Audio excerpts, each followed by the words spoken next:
बेटा एक टॉपिक है जिसका नाम है पॉलीमरेज चेन रिएक्शन। ये टॉपिक गिवन है आपके chapter number 11 biotechnology principles and processes में। और इस टॉपिक को बहुत बार पूछा गया है अलग अलग फॉर्म में। कहीं पे पूछ लिया जाता है expand PCR, elaborate it's different steps, what is PCR, what is the role of PCR in DNA amplification, and how can we amplify gene of interest by using polymerase chain reaction, या what is the role of primer in polymerase chain reaction, या different different steps दे दिए जैसे denaturation, annealing या primer. इन सबको बोल दिया कि भाई आप जो है सीक्वेंस में लगा दीजिए, या आपसे डिनेचुरेशन का सेपरेट रूल पूछ लिया, थर्मस एक्वेटिकस का रूल पूछ लिया, what is the role of Thermus aquaticus inside PCR. तो ये सारे क्वेश्चंस एक ही टॉपिक से बनते हैं और इन सब का एक्सप्लेनेशन आप दे पाएंगे अगर आप उस टॉपिक की अंडरस्टैंडिंग अच्छी रखेंगे तो यहां पे उस टॉपिक को मैं एक्सप्लेन करने जा रहा हूं and I am guaranteed sure कि आपने अगर इस चीज को ध्यान से सुना तो मेरे हिसाब से कोई एक डाउट ना रहे आपके पास। तो देखिए टॉपिक को शुरू कर रहा हूं मैं and the topic name is polymerase chain reaction.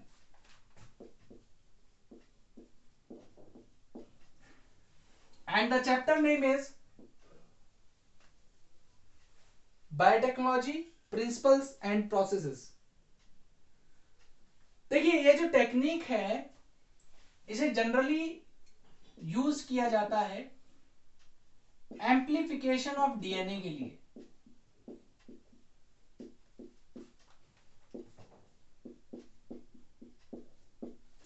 Amplification of DNA का मतलब है suppose you have one copy of DNA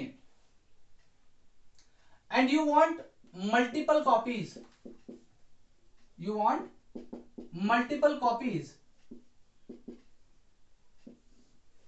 तो मल्टीपल कॉपीज को बनाने का दो तरीके हैं। पहला तरीका है नेचुरल, दूसरा है आर्टिफिशियल। नेचुरल तरीका क्या था कि भाई हम जो ये डीएनए था आपकी एक कॉपी, इस डीएनए को हम क्या करते, एक प्लाज्मिड के साथ इसको लाइगेट करते with the help of DNA ligase, और इस आरडीएनए को बना के हम ट्रांसफर करते इनसाइड द बैक्टीरिया। अब ये बैक्टीरिया के अंदर ट्रांसफर हो जाता तो यहां पे इसके पास देखिए, जनरली आपने अगर अच्छे से पढ़ा हो प्लाज्मिड को तो आपको पता होगा कि इसके पास अपना ओरिजिन ऑफ रेप्लिकेशन होता है। तो ये अपनी एक और कॉपी तैयार करता, मींस अपने आप को ये रेप्लिकेट करता और अपने जैसा एक क्लोन तैयार करता। तो इसीलिए इसे हम लोग क्लोनिंग वेक्टर भी कहते हैं। जिस प्लाज्मिड को जो मैंने लिया है it is also known as cloning vector. Cloning vector क्यों कहते हैं इसे? वेक्टर तो इसलिए क्योंकि ये फॉरेन डीएनए को कैरी करके ले जाता है, और दूसरा क्लोनिंग क्यों कह रहे हैं क्योंकि ये अपनी एक कॉपी तैयार कर रहा है, अपना क्लोन तैयार कर रहा है। तो यहां पे भी क्या हुआ है कि एक जो डीएनए था उसने अपनी एक कॉपी तैयार कर ली और यहां पे ये मल्टीप्लाई कर गया। ये तो मैंने एक दिखाया। अब थोड़े टाइम बाद ये बैक्टीरिया डिवाइड कर जाएगा, ऐसे दो बैक्टीरिया बन जाएंगे, फिर ये अपनी कॉपी तैयार कर लेगा, ऐसे ही इनका जो नंबर है वो इंक्रीज होता चला जाता है। ये तो नेचुरल मेथड है अगर हमें डीएनए की मल्टीपल कॉपीज तैयार करनी है तो। लेकिन अगर हम लोग आर्टिफिशियली इस काम को करना चाहें तो आर्टिफिशियली भी पॉसिबल है with the help of this technique polymerase chain reaction. But इस टेक्निक को जो दिया था वो एक साइंटिस्ट थे, उनका नाम था कैरीमुलस। कैरीमुलस ने इस टेक्निक को 1985 में दिया था और इस टेक्निक को देने के बाद इनको इसी चीज के लिए नोबेल पुरस्कार भी मिला इन ईयर 1993।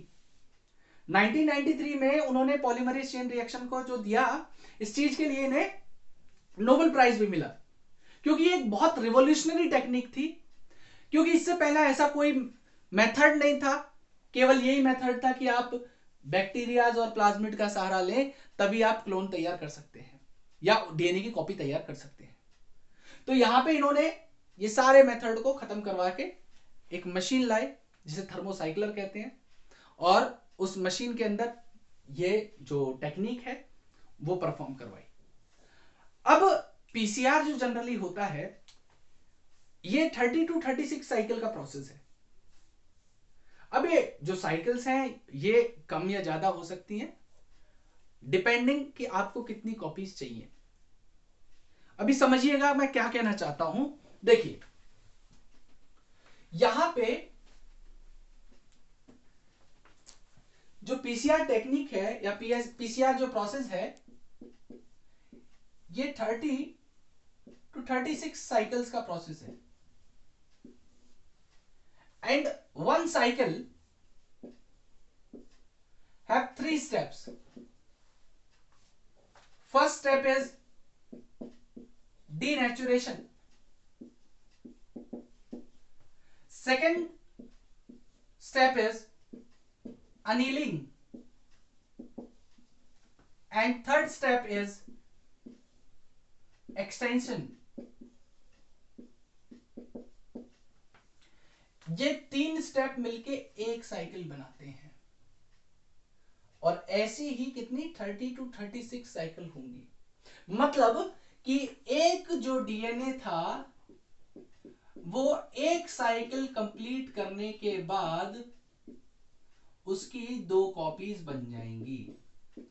मतलब अगर ये एक साइकिल और कर ले, जैसे फर्स्ट साइकिल कंप्लीट हुई, अगर ये सेकंड साइकिल कंप्लीट करता है तो यहां पे इसकी 4 कॉपीज बन जाएंगी।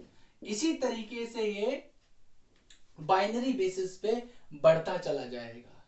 तो फॉर एग्जांपल जो चीज पहले दिन एक थी और वो हर दिन डबल हो रही है, तो 30 डेज के बाद वो कितनी हो जाएगी।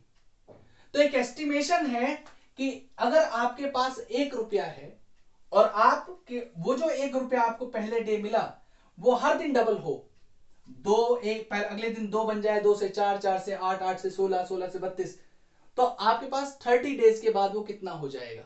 आपका 30 डेज के बाद वो हो जाता है अप्रोक्सीमेटली 107 करोड़। आगे बात समझ में। तो अगर आपने एक डीएनए लिया और उसको 30 साइकिल या 36 साइकिल रन करा दिया, तो आप सोच लो आपके पास कितनी कॉपीज मिल सकती है।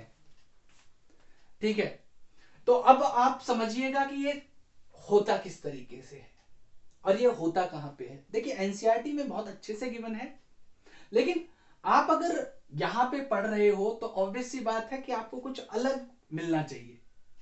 तो देखिए एक मशीन होती है उसको कहा जाता है थर्मोसाइक्लर। ये जो थर्मोसाइक्लर मशीन होती है इसके अंदर क्या होता है, इस तरीके से ये बहुत छोटी सी मशीन है, बहुत कॉम्पैक्ट सी होती है। ठीक है, यहाँ पे इसके अंदर जो छोटी छोटी जो टेस्ट ट्यूब है उन्हें लगाने के स्लॉट गिवन होते हैं। ठीक है, और इसके ऊपर एक फ्लैप होता है जो इसको बंद हो जाता है। इनकी जो ट्यूब्स होती है बहुत छोटे साइज की होती है जनरली, उन ट्यूब्स को आप इसमें फिट कर सकते हो। मतलब आपको उसके लिए क्या करना पड़ेगा, उन ट्यूब्स के अंदर जो भी डीएनए आपके पास है वो डालना पड़ेगा, और जो भी रिक्वायर्ड चीजें हैं, प्राइमर्स, डीएनटीपीज, जो भी चीज, मैग्नीशियम आयन, ठीक है, और टेक पॉलीमरेज, ये सारी चीजें आप डालेंगे। अभी इन सब का रोल समझेंगे हम लोग। ये सब डाल के आप इसको इसके अंदर रख देंगे, और यहाँ पे आपकी एक स्क्रीन गिवन होती है इस तरीके से। यहाँ पे इनके आजकल तो ऑटोमेटिक मशीन भी आ गई, वैसे मैनुअली बटन्स भी दिए होते हैं कि आप साइकिल भी सेट कर सकते हो कि आपको कितनी साइकिल चाहिए। मतलब आप चाहते हो कि भाई मैं 20 साइकिल्स रन कराऊं, मेरे को इतनी ज्यादा डीएनए की रिक्वायरमेंट नहीं है, तो आप 20 साइकिल्स तक भी इसको रन कर सकते हो। जरूरी नहीं है कि आप 36 या 30 साइकिल ही पूरी कंप्लीट करें। अब उसमें टेम्परेचर भी आप अपने हिसाब से सेट कर सकते हो कि भाई मेरे को पहला स्टेप करना है डीनेचुरेशन, तो मुझे कितना रिक्वायर्ड टेम्परेचर चाहिए होगा, तो वो भी आपको सेट करना पड़ेगा। अनीलिंग के लिए आपको सेट करना पड़ेगा, एक्सटेंशन के लिए आपको सेट करना पड़ेगा। वो सारी चीजें आप यहां से मैनुअली उसको सेट कर सकते हो, मतलब ये मशीन आपके हिसाब से काम करेगी।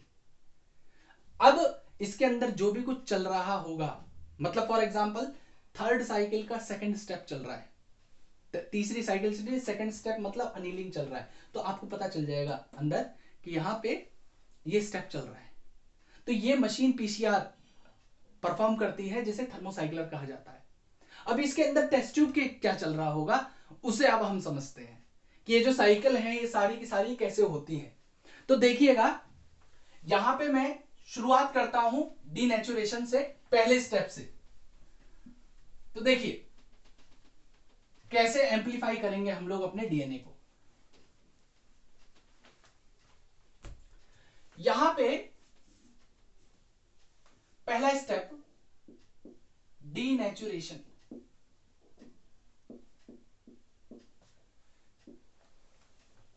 डीनेचुरेशन जनरली हाई टेम्परेचर पे ही हो सकता है, तो यहां पे हमें 90 टू 94 डिग्री सेल्सियस टेम्परेचर रखना पड़ेगा। 90 to 94 degree Celsius temperature denaturation के लिए रखना पड़ेगा। और डीनेचुरेशन का मतलब क्या होता है कि जो हमारे बॉन्ड्स हैं, जैसे आपने टर्म पढ़ा होगा डीनेचुरेशन ऑफ प्रोटीन, मतलब प्रोटीन जो डीनेचर हो जाती है उसका मतलब क्या है कि प्रोटीन ने अपनी 3D शेप लूज कर दी, मतलब जिस तरीके से उसका जो स्ट्रक्चर था वो अब डिसरप्ट हो गया, उसके अंदर जो बॉन्ड्स थे वो टूट गए, मतलब वो डीनेचर हो गई। तो इसी तरीके से जो हमारा डीएनए होगा, ये मैं एक डीएनए ले रहा हूं आपके सामने जिसमें 2 स्ट्रैंड्स होंगे, एक को लिख रहा हूं 5 प्राइम 3 प्राइम पोलैरिटी, और दूसरे को लिख रहा हूं 3 प्राइम 5 प्राइम पोलैरिटी, और इनके बीच में हाइड्रोजन बॉन्ड्स हैं जो जनरली होते हैं। ए और टी के बीच में 2 हाइड्रोजन बॉन्ड, जी और सी के बीच में 3 हाइड्रोजन बॉन्ड। ये रूल ऑफ कॉम्प्लीमेंटरिटी के हिसाब से आपने पढ़ा होगा, जब चारगाफ रूल पढ़ते हैं हम लोग, उसमें हम लोग इन चीजों को पढ़ते हैं कि कितने बॉन्ड्स किसके बीच में होते हैं, तो वो एक अलग पार्ट है। तो यहां पे इस तरीके से आप बॉन्ड्स बना दीजिए।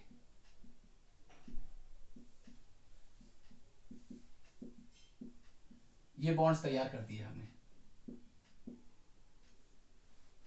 तो जब हम हाई टेम्परेचर देंगे लगभग 90 टू 94 डिग्री सेल्सियस, तो ये जो बॉन्ड्स होंगे ये क्या हो जाएंगे, ये डिसरप्ट हो जाएंगे, मतलब ये यहां से टूटना शुरू कर देंगे, और ये जो दोनों स्ट्रैंड है हमारे अलग अलग हो जाएंगे। तो ये पहला स्टेप हुआ डीनेचुरेशन। अब दूसरा स्टेप क्या होगा, तो हमारा जो दूसरा स्टेप है इसी के बाद में यहां पे कंटिन्यू कर दे रहा हूं, इसे कहते हैं हम लोग अनीलिंग। अनीलिंग अनीलिंग के लिए थोड़ा लो टेम्परेचर रिक्वायर्ड होता है, approximately 40 to 65 degree Celsius temperature हम लोग रख लेते हैं। और यहां पे क्या किया जाता है कि हमें प्राइमर्स की मदद लेनी पड़ती है। अब प्राइमर की बात सुनिए क्या होगी, क्या होते हैं प्राइमर और करेंगे क्या प्राइमर, तो समझिएगा, बहुत ध्यान से समझना। मैं बोल रहा हूं प्राइमर्स, क्या होते हैं प्राइमर, तो प्राइमर्स आर ऑलिगोन्यूक्लियोटाइड सीक्वेंसेस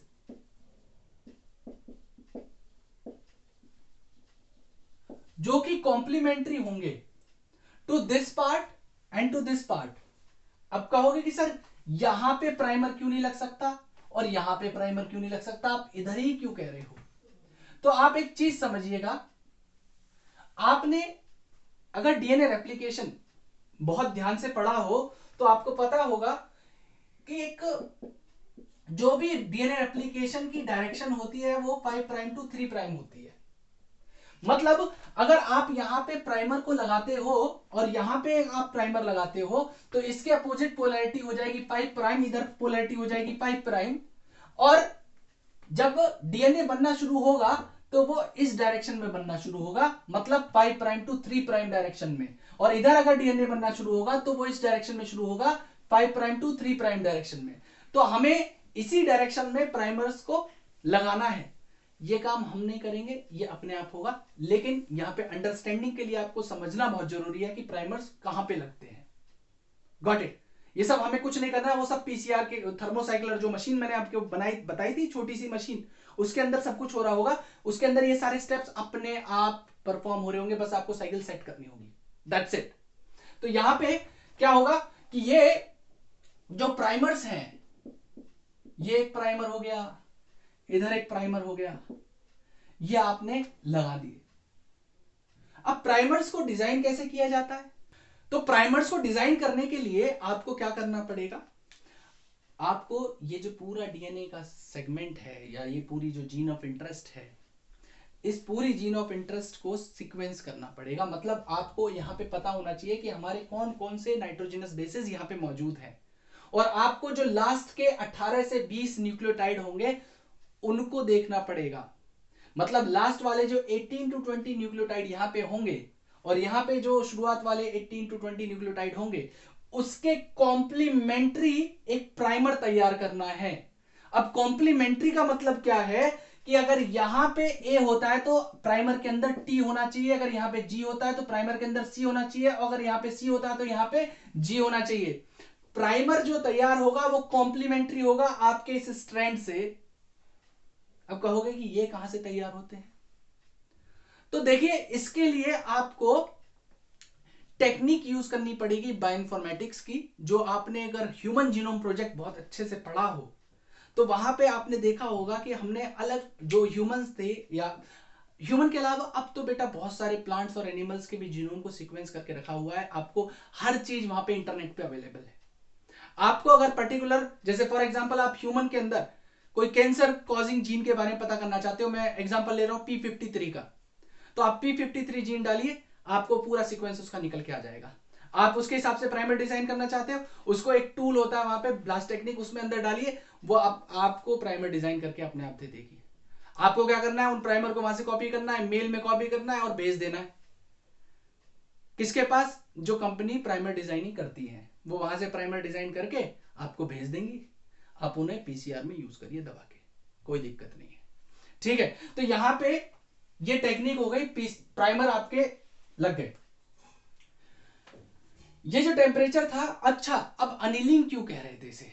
बेटा अनिल का मतलब होता है बाइंड करना। तो हमने यहाँ पे किस चीज को अनिल किया है? हमने प्राइमर को यहाँ पे अनिल किया है। ये जो ऑलिगो न्यूक्लियोटाइड सीक्वेंस लगाए, इन्हें ही हम लोग ने क्या किया है? अनिल किया है। ये लग गए, एक यहाँ पे और एक इधर लग गया भाई, ये एक लग गया इधर। ठीक है, पोलैरिटी आप ध्यान रखेंगे हमेशा। अभी तो मैंने यहां लिखी है, बाद में जब पूरा बन जाएगा तो पोलैरिटी यहां कंप्लीट करनी है। अब देखिए, प्राइमर हो गया।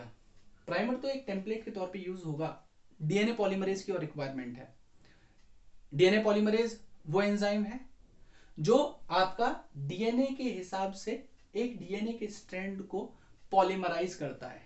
उसका दूसरा नाम होता है डीएनए डिपेंडेंट डीएनए पॉलीमरेज। मतलब जो डीएनए के ऊपर डिपेंड हो और डीएनए को ही पॉलीमराइज करे, तो वो स्ट्रैंड की हमें रिक्वायरमेंट है।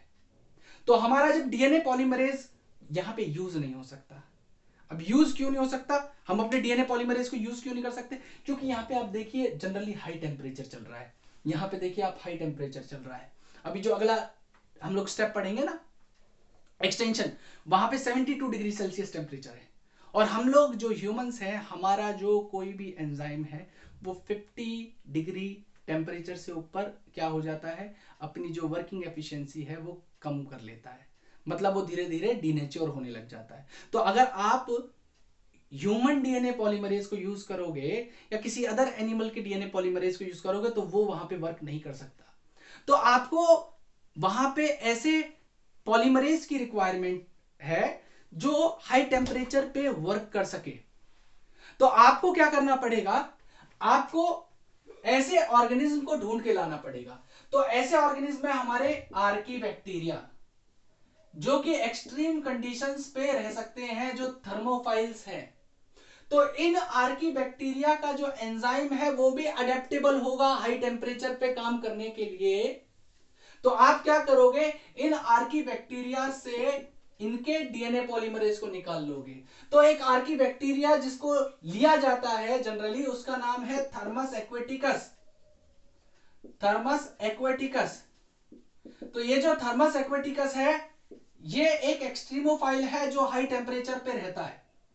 तो आप क्या करोगे, इस थर्मस एक्वेटिकस से डीएनए पॉलीमरेज को आइसोलेट करोगे और उसके जो डीएनए पॉलीमरेज है उसको हम नॉर्मल डीएनए पॉलीमरेज ना कह के उसे हम कहने लग जाते हैं टैक पॉलीमरेज। क्या कहने लग जाएंगे? Taq polymerase. यहां पे टी ये हो गया, एक यू ये टर्म हो गया, ये कंप्लीट मिलके टैक पॉलीमरेज। और टैक पॉलीमरेज को लेने का रीजन क्या था? क्योंकि ये एक थर्मो रेजिस्टेंट एंजाइम है जो हाई टेम्परेचर पे भी वर्क कर सकता है। आगे बात समझ में। अब आपके पास डीएनए पॉलीमरेज मतलब टैक पॉलीमरेज भी आ गया, लेकिन किसको यूज करके वो, या सबस्ट्रेट भी तो होना चाहिए। जैसे आपने अगर एप्लीकेशन पढ़ा हो तो डीएनए पॉलीमरेज क्या करता है, डीएनटीपीज डीऑक्सीराइबोन्यूक्लियोटाइड ट्राइफॉस्फेट्स को सबस्ट्रेट के तौर पे यूज करता है, उसके बाद चेन को पॉलीमराइज करना शुरू करता है। तो यहां पे सबस्ट्रेट लिए जाएंगे हमारे क्या, डीएनटीपीज। तो यहां पे हम लोग लेंगे डीएनटीपीज जो कि सबस्ट्रेट होंगे इस टैक पॉलीमरेज के लिए, और इनकी फुल फॉर्म है डीऑक्सीराइबोन्यूक्लियोसाइड न्यूक्लियोटाइड ट्राइफॉस्फेट। अब ये जो डीएनटीपीज हैं इनमें होंगे जैसे डीएटीपी, जीटीपी, सीटीपी एंड टीटीपी। अब देखो थर्ड स्टेप समझना आप ध्यान से, और इसके साथ साथ बेटा मैग्नीशियम आयंस को भी लिया जाता है कोफैक्टर्स के तौर पे। ठीक है, अब थर्ड स्टेप समझना बहुत ध्यान से। अब एक्सटेंशन होगा, अब होगा एक्सटेंशन।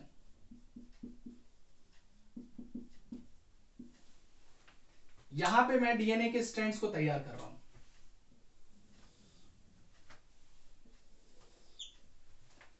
यहां पे 5 प्राइम, ये हो गया 3 प्राइम, ये 3 प्राइम, ये हो गया 5 प्राइम। हमने लगाए थे इसके साथ क्या, प्राइमर्स। ये लग गए प्राइमर, ये इधर लग गया एक प्राइमर। ठीक है, अच्छा एक्सटेंशन का टेम्परेचर और लिख लीजिएगा। यहां पे 72 डिग्री सेल्सियस टेम्परेचर लेते हैं, थोड़ा सा टेम्परेचर इंक्रीज कर दिया जाता है। तो यहां पे लग गए 2 प्राइमर आपके। अब क्या होगा, अब क्या होगा कि जो टैक पॉलीमरेज है वो आएगा यहां पे बाइंड करेगा। ये बाइंड कर गया टैक पॉलीमरेज। ये जो राउंड बनाया मैंने, ये कौन है, टैक पॉलीमरेज। ये आपका टैक पॉलीमरेज हो गया। अब ये टैक पॉलीमरेज क्या करेगा, ये इन डीएनटीपीज को एज अ सबस्ट्रेट यूटिलाइज करेगा, और यूटिलाइज करते हुए सपोज करो यहां पे ए है, तो अगर टी की रिक्वायरमेंट है तो टीटीपी ये जो थी हमारी यहां पे ये रही, इससे इस थाइमीन को निकालेगा और इस चेन के अंदर इंट्रोड्यूस कराएगा। अब उसी तरीके से जैसे यहां पे थाइमीन को इंट्रोड्यूस कराया, अगर यहां पे ग्वानिन है तो साइटोसिन चाहिए, तो साइटोसिन को यहां से निकालेगा सीटीपी से। तो ये है सबस्ट्रेट का मतलब। ये देखो सी जो लगा था, इस सीटीपी को यहां से निकालेगा और इस सीटीपी को निकाल के इस चेन के अंदर इंट्रोड्यूस कराएगा। यहां पे ये लगा दिया, और ये जो चेन है ये इसी तरीके से आगे की तरफ बढ़नी शुरू होगी। यहां पे इस तरीके से इंट्रोड्यूस होते चले जाएंगे और हमारा एक पूरा का पूरा डीएनए स्ट्रैंड तैयार हो जाएगा। सिमिलर मैनर में जैसे वहां पे हुआ, यहां पे भी एक टैक पॉलीमरेज बाइंड करेगा, और टैक पॉलीमरेज क्या करेगा, इन्हीं को सबस्ट्रेट के तौर पे यूज करेगा और इस डायरेक्शन में बढ़ता चला जाएगा। और यहां पे बढ़ता चला जाएगा तो क्या होगा, देखिए पोलैरिटी भी समझनी बहुत जरूरी है। ये 5 प्राइम हो गया, यहां पे 3 प्राइम हो गया, और यहां पे 5 प्राइम हो गया, यहां पे 3 प्राइम हो जाएगा। ये देखिए इसके कॉम्प्लीमेंट्री ये स्ट्रैंड तैयार हो गया, इसके कॉम्प्लीमेंट्री ये स्ट्रैंड तैयार हो गया, और इनके बीच में हाइड्रोजन बॉन्डिंग ये तैयार हो गई। यहां पे देखिए ये आपके हाइड्रोजन बॉन्ड इन्होंने फॉर्म कर लिए। तो शुरुआत में कितना डीएनए था आपके पास, 2 स्ट्रैंड थे। अब जब ये कंप्लीट हो गया तो आपके पास कितने डीएनए स्ट्रैंड हो गए? 4। मतलब ये दोनों ने एक साथ अगर कॉम्प्लीमेंटरिटी भी फॉर्म कर ली तो हमारे पास 2 डीएनए अलग अलग तैयार होके आ गई। तो इसी तरीके से एक साइकिल के अंदर यहां पे डिनेचुरेशन, अनिलिंग और एक्सटेंशन परफॉर्म करने के बाद हमारे कितने 4 स्ट्रैंड तैयार हुए 2 स्ट्रैंड से, मतलब एक डीएनए से 2 डीएनए तैयार हो गया। अब इसी डीएनए को लेके आप अगली साइकिल करोगे तो एक से अगर 2 बना तो 2 से कितने बनेंगे? हमारे 4 डीएनए तैयार हो जाएंगे। फिर तीसरी साइकिल आप परफॉर्म करिए 4 डीएनए को लेके कितने हो जाएंगे? एक और साइकिल कंप्लीट होने के बाद 8 डीएनए हो जाएंगे। इसी तरीके से हमारे जो नंबर ऑफ डीएनए मॉलिक्यूल्स है वो बढ़ते चले जाएंगे और हमारे पास एक डीएनए कॉपी से मल्टीपल कॉपीज, आप थाउजेंड्स ऑफ कॉपी भी कर सकते हो, लैक्स ऑफ कॉपीज भी, मिलियंस ऑफ कॉपीज भी और बिलियंस ऑफ कॉपीज भी। जितनी आपको रिक्वायरमेंट है आप उतनी कॉपीज यहां पे तैयार कर सकते हो by using this revolutionary technique that is the polymerase chain reaction. So that's all about this topic. Thank you.